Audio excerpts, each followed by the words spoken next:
Letter from the girl who watched you grow up. Hello, everyone. Today we've got another one of these scary stories from our /nosleep. Make sure you're in a safe environment while listening to this because this story will send chills up your spine.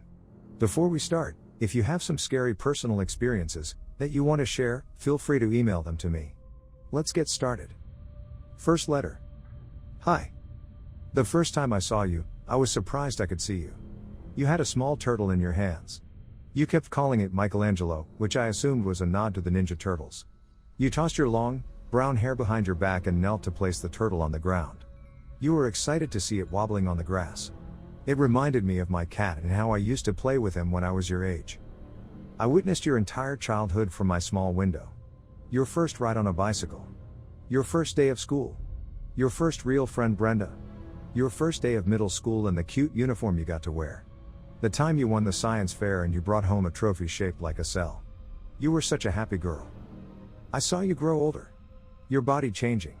You grew taller, your body slimmer, your face as beautiful as ever.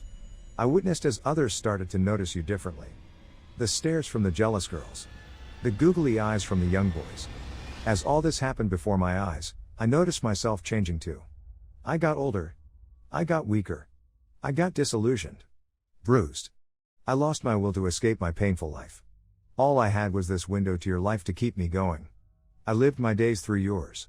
Watching you was enough entertainment for me. You couldn't know the different ways you saved me from bad thoughts, bad days, and all the pain I had been suffering from. I saw the day that handsome young man came to pick you up in a red convertible. Your mother wasn't happy about it, but she knew she had no choice. You had to start spreading your wings at some point. You left in a gorgeous floral dress that matched the summer's flowers. You came back late that night. You had a stuffed bear and some leftover cotton candy. I imagined you had gone to the fair. I imagined all the rides you must have gone on. All the fun that must have been for you. I was so happy that you had enjoyed your first date. And then came the magical kiss. He leaned in, blushing, and kissed you. Your cheeks were so red that I instantly knew I had witnessed your first kiss. I closed my eyes, imagining what that must have felt like. For 1 second, I imagined it had been me wearing that dress, smiling so big, with butterflies in my belly and a kiss on my lips. But I was happy for you. I wanted to thank you for allowing me to live again. For allowing me to dream again. I wanted to thank you but just couldn't bring myself to you. I couldn't go talk to you. I didn't know how. If only you knew about my window. And then, one day, I heard him talking about you. The man I live with. He noticed you. I heard him complaining about how pretty girls like you shouldn't show off their legs like that. The moment he mentioned your legs, I knew it was over. I knew you would become his next trophy. I had to keep you away from him. This was my chance to thank you. I couldn't let you turn into me. I had been lucky. I don't know why he liked me this much. Most other girls came and went, never to return. And yet, amidst all the years, he always kept me down here. I think it's because he saw that I still had a light in me. Because I had you. All the other girls died long before he killed them. I could tell that they were already dead in their eyes long before he viciously murdered them in front of me, showing off his skill. But not me. You kept me going. I had my little window. A little crack high up on the wall of this basement I call home. He didn't like that he couldn't break me down. He didn't know about the little crack. So he kept me to see how long I could stay like this. It is a sick game. That I've been winning thanks to you. But then. He noticed you. And I knew what fate awaited you if he laid his monstrous hands on you. Whatever strength I have left, I've collected it and prepared myself to finally do something about it. I want to thank you. Because if you're reading this letter, it means I did it. I gathered my courage, packed it neatly into action, and went through with my plan to escape once and for all. I will make him believe I've died. I don't know if it'll work. But if it does, he will reach to pick me up. I'll immediately kick him as hard as I can where it'll hurt the most. As hard as I can. I will then steal his keys and run as fast as I can and drop this letter off in your mailbox. I have a feeling he will chase me and get a hold of me eventually because I am weak. I'm very weak. Battered. There is barely a human left in this body of mine. But if that is the case, I've been prepared to leave this world for a long time. I doubt anyone will hear or see me. This street is so desolate. You're the only life here it seems sometimes. But so long as you get this letter, I know that I did my part and that you'll be safe.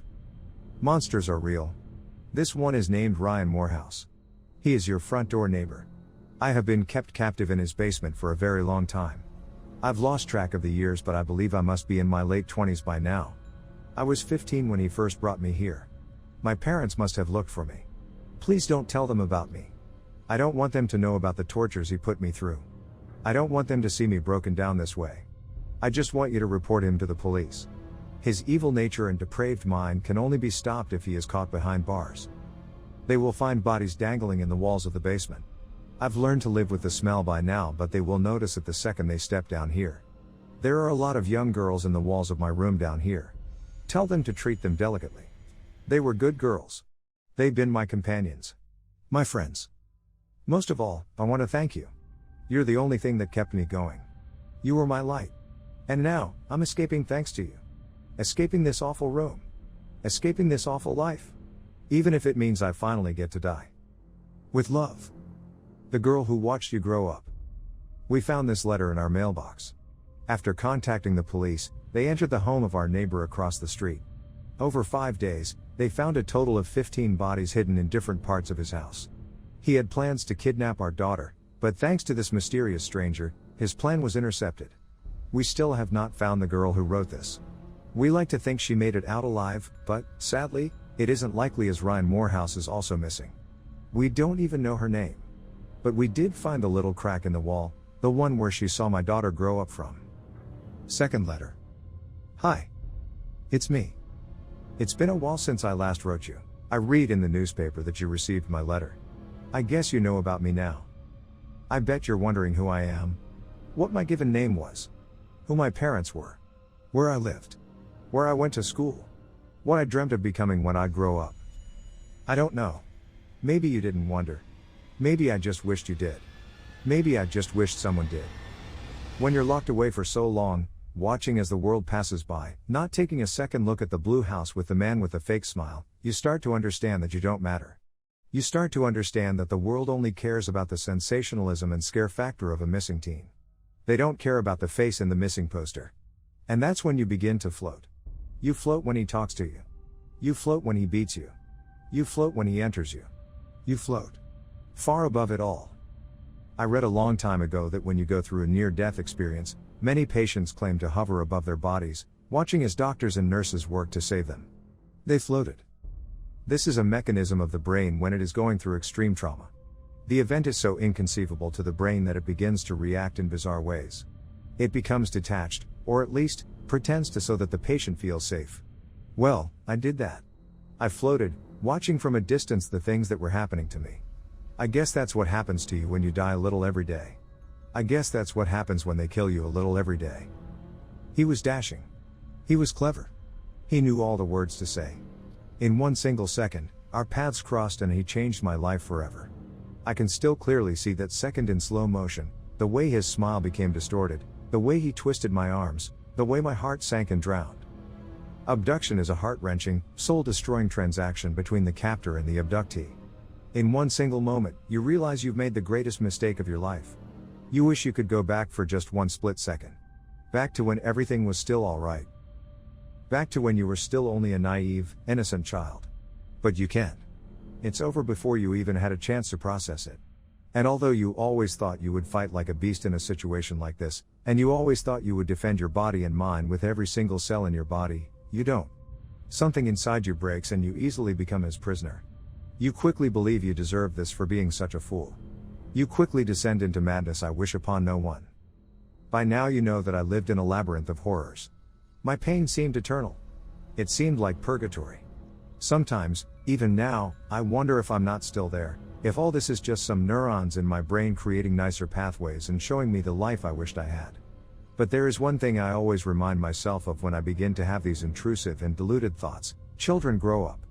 Maybe I was a young, naive, and easily conquered child once. But even that could not last forever. In the end, children always grow up. But monsters, they always stay monsters. Ryan Morehouse. It's strange to say his name out loud and to no longer be afraid of it. But the strangeness of this new feeling inside me is slowly fading as I realize it was all real. The pain was real. The girls I met were real. He was real. My escape was real. I laid motionless. Not breathing. Eyes opened. Mouth dangling. As he approached me, My body became tense, knowing the things he was capable of. But before he could do anything to me, I floated. The funny, beautiful irony of my story is that he taught me through pain and suffering the one trick that would bring it all to an end. I floated. I flew. As he kicked me that afternoon, I watched from above. But this time, even my physical body didn't react to the pain he inflicted on it. I can't explain to you what happened. Sometimes I think it was some sort of miracle. It was all too perfect. He thought I had died. I could tell by the shock on his face. I was baffled by all the mistakes he made. I suppose he got used to my powerlessness. But on that day I had a mission to save you. I couldn't bear to imagine you in his mind, in his hands, in his chambers of torture. As he dropped down to check my pulse, I knew it was over for him. He looked into my dead eyes. He stared intently into them, looking for any sign of life. And then I squinted with a half smile, startling him before I bit down hard into his neck. He never saw my smile coming into his skin. I think it's because he had forgotten what my smile looked like. I never knew I'd enjoy the taste of blood in my mouth so much. As he stumbled to the ground, holding his neck and crying in horror, I stood up. And for once, it was I who looked down at him. For once, it was him who looked up to me. I could see it in his eyes that he knew it was all over. I kicked him in his head until I could no longer recognize him. There was a numbness inside me as I kicked and kicked and kicked. I felt nothing. In the darkness, I drove. I still remembered a few of the driving lessons I had the year I was abducted. Driving was incredible and freeing. I drove for a long time in his truck. I knew I had to get rid of the car as the authorities probably would be looking for him in his truck after finding the letter I left you. But I didn't want to be found. I didn't want to speak to anyone, not the police, not any therapists, not the media frenzy surely waiting for me, not even my family. I was thirsty for freedom that I had never known. Freedom is far away from every single living thing. I made it to the desert and walked out of the car, leaving his body in the back seat. I enjoyed the colors of the sun as it lightly went to sleep for the night. The freedom that I felt inside me was indescribable. It was as if I had been born again. As the stars began to dangle above me, I wondered if you had read my letter. I wondered if you felt safe now. I wondered if you were thinking about me. But mostly, I missed you and it made me anxious. As I enjoyed my freedom in the desert, I heard something coming from behind me. I looked over my shoulder and felt his eyes on me. I quickly turned around as he laughed, blood spilling from his mouth. He did resemble a monster now. Did you think I would be this easy to kill, you stupid cunt? He laughed, wiping his deformed mouth. Did you think I didn't know you weren't dead? Even I have survived worse beatings than that, you fucking fool, I retorted, slowly smiling again. Monsters are funny. They always forget that there can be monsters hidden in pretty, little things too. Crying in pain. I'm not a kid anymore, I said, watching his recoil to the ground. I'm not a woman either, I paused, my voice changing. I'm not even human. I'm not. I am what he made me. I am this thing that can't feel correctly. I am this thing that can float. I am this thing that has learned to accept severe pain. I am this thing. And I've come to accept it. But I don't think the rest of the world would. I won't lie to you, Ryan Morehouse and I still live together. Please don't feel bad for me. It is I who chose this. I can't help but feel that only he truly knows me now. Only he knows me in this deformed, twisted version of myself. Only he can understand me because I am what he made me. But he knows. He knows that it's my turn now. He knows that there is nothing he can do about it. He understands that he must serve me now. And that he doesn't have a choice but to be powerless and helpless like I once was. With time, he will learn how to float too. I wanted to write you this letter to give you a proper thank you. Thank you for always being there for me. Through that small crack, that small hole in the wall of the basement, I saw you grow up in your front yard. I saw you shine. It is what truly kept me going. Your beauty, your innocence, your kindness, your wit all made me live longer just so that I could watch you for one more day. It was like watching my favorite TV show. And I didn't want to miss one single episode. So thank you for that glimmer of hope that kept me going through all those years that I was held captive. It makes me eternally happy to know that you'll never know the horrors of that unforgiving basement. It makes me happy to see you on your journey.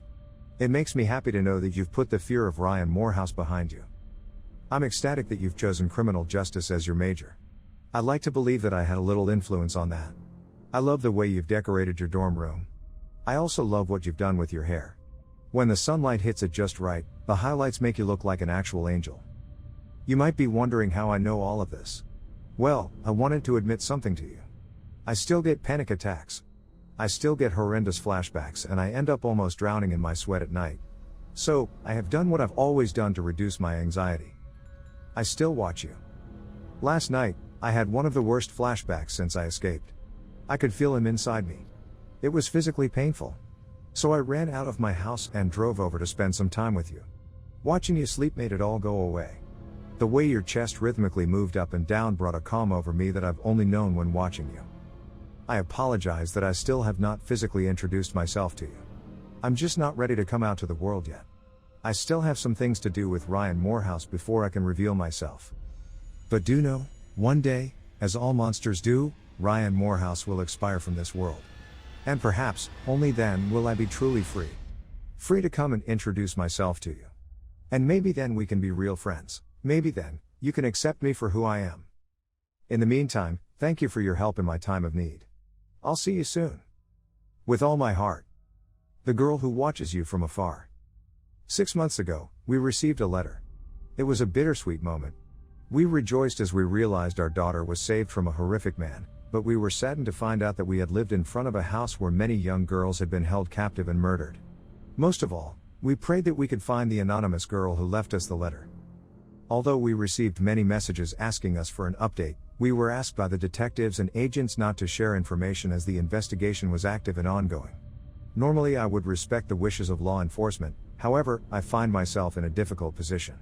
I truly believe the public should know about the dangers that hide behind pretty little houses in pretty little neighborhoods.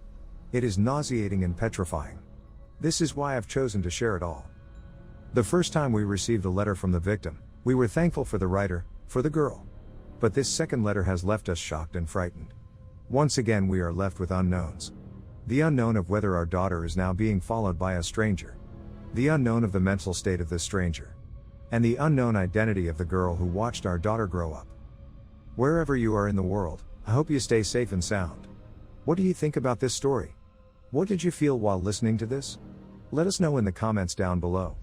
If you liked the video, subscribe to the channel to see more videos like this. Hit the notification bell to make sure you never miss an upload.